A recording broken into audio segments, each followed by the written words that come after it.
आज हम पतंजलि योग के समाधि पाद के सूत्रा नंबर 47 की व्याख्या करने की कोशिश करूंगा, जो इस प्रकार है। सूत्रा नंबर 47 है, निर्विचार वैसारद्ये अध्यात्म प्रसादः।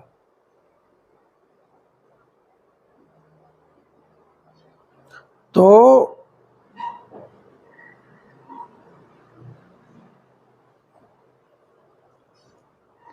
इसके पहले सूत्रों में हमने चर्चा किया था कि 4 तरह की समाधि होती है: सवितर्क समाधि, निर्वितर्क समाधि, सविचार समाधि, निर्विचार समाधि।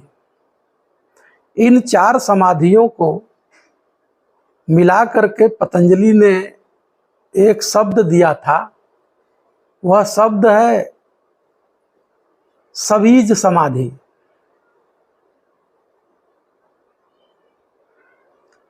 पतंजलि वहीं रुकते नहीं हैं, आगे वह ये कह रहे हैं कि इन 4 समाधियों में जो निर्विचार समाधि है वो उत्तम है।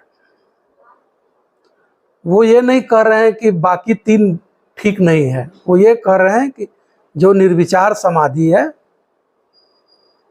वो सर्वश्रेष्ठ है, उत्तम है, साधक के लिए अच्छा है।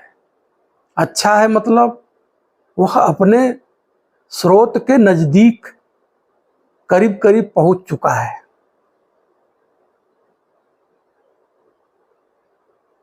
तो इस सूत्र में 47 में पतंजलि कह रहे हैं कि निर्विचार समाधि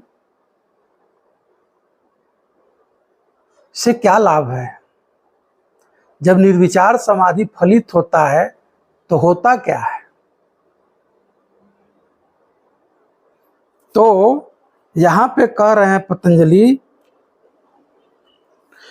कह रहे हैं कि निर्विचार वैसारद्ये।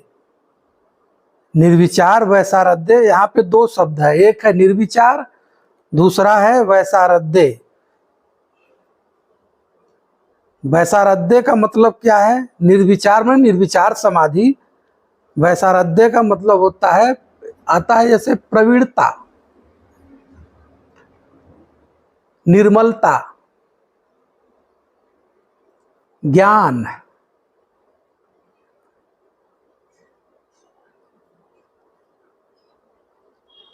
तो अध्यात्म प्रसाद का क्या मतलब होता है? जब साधक अभ्यास और वैराग्य की साधना स्थूल विषयों और सूक्ष्म विषयों पे करते करते उसका अभ्यास, उसका होश, अवेयरनेस बढ़ता जाता है, अटैचमेंट टूटता जाता है, तो पहली अवस्था में सवितर्क समाधि उसको महसूस होता है, फील होता है। फिर निर्वितर्क समाधि फील करता है, फिर सविचार समाधि फील करता है, फिर निर्विचार की अवस्था तक पहुंचता है। तो इसमें अभ्यास और वैराग्य की साधना अप्लाइड करना पड़ेगा, जो पहले सूत्रों में हम व्याख्या कर चुके हैं, वो भी पतंजलि सूत्र के अनुसार किए हैं। देखो, पतंजलि सूत्र बहुत ही वैज्ञानिक ढंग से है, स्पिरिचुअल वैज्ञानिक ढंग से पतंजलि ने सूत्र को बोला है। इसकी व्याख्या शब्दों से संभव नहीं है। जब आप ध्यान की विधियों का प्रयोग करते हैं तब आपको अनुभव होगा।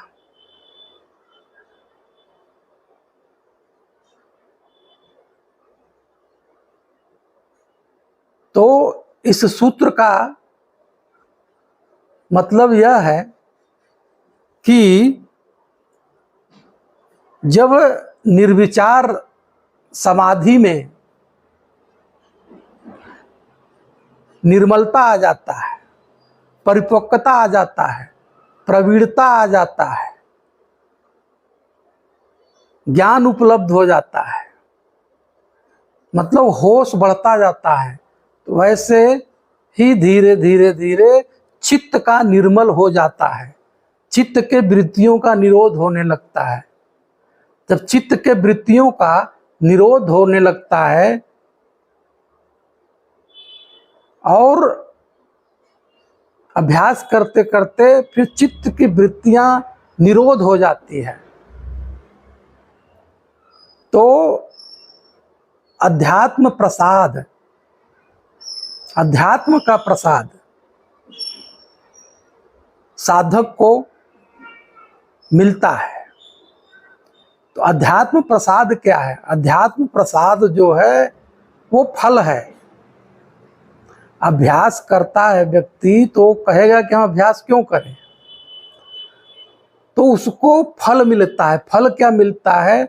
वह अपने स्रोत से जुड़ जाता है, वह अपने स्वभाव से जुड़ जाता है, वह अपने स्वधर्म से जुड़ जाता है, वह अपने स्वकर्म से जुड़ जाता है। वो जो साधक का स्वभाव है, जो योगी का स्वभाव है, वो तो सदैव वहाँ मौजूद ही है, लेकिन चित्त की वृत्तियों के कारण, वासनाओं के कारण, डिजायर के कारण, एक्सपेक्टेशन के कारण, ईगो के कारण, अटैचमेंट के कारण चित्त की वृत्तियां कभी कम होती है, कभी ज्यादा होती है, कभी कम लड़ रहा होता है, कभी ज्यादा लड़ रहा होता है।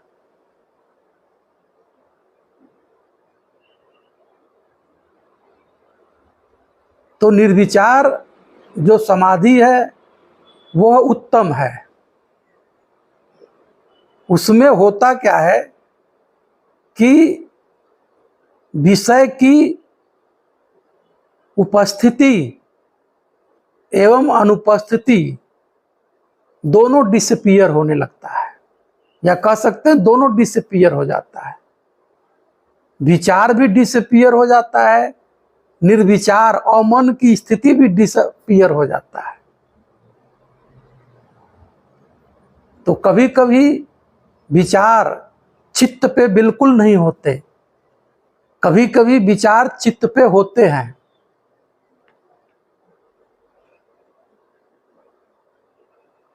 लेकिन कभी कभी विचार चित्त पे होंगे तो वो न्यूट्रल होते हैं, प्रतिबिंब वहां पड़ता है, लेकिन प्रतिबिंब प्रॉब्लम क्रिएट नहीं करता है। चित्त निर्मल की तरह हो जाता है, चित्त दर्पण की तरह हो जाता है। ये कभी कभी सबको होता है, वो साधक हो या न हो, हर अनपढ़ हो चाहे पढ़ा लिखा हो, वो भले फिलोसफी की बात न समझता हो, लेकिन हर व्यक्ति को ऐसे घटता है। कभी कभी चित्त पे कुछ भी नहीं होता, कभी कभी होता है, चित्त की वृत्तियां होती हैं।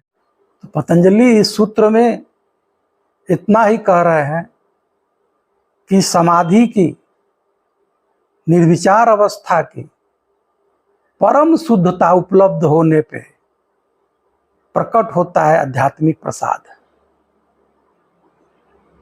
तो आध्यात्मिक प्रसाद क्या है? साधक के जब चित्त की वृत्तियों का निरोध हो जाता है, जब चित्त की वृत्तियां परिपक्व हो जाती है, जब चित्त दर्पण की तरह हो जाता है और साधक के पास होश आ जाता है कि मैं कौन हूं, तब वह अपने स्रोत से जुड़ जाता है, अपने स्वभाव से जुड़ जाता है। अपने स्वभाव से जुड़ना ही अध्यात्म प्रसाद है। प्रसाद मीन्स उसको फल मिल जाता है, जो उन्होंने इतने दिनों तक साधना किया था, वह अपने पड़ाव पे पहुंच जाता है। उसको जहां जाना था वहां पहुंच जाता है।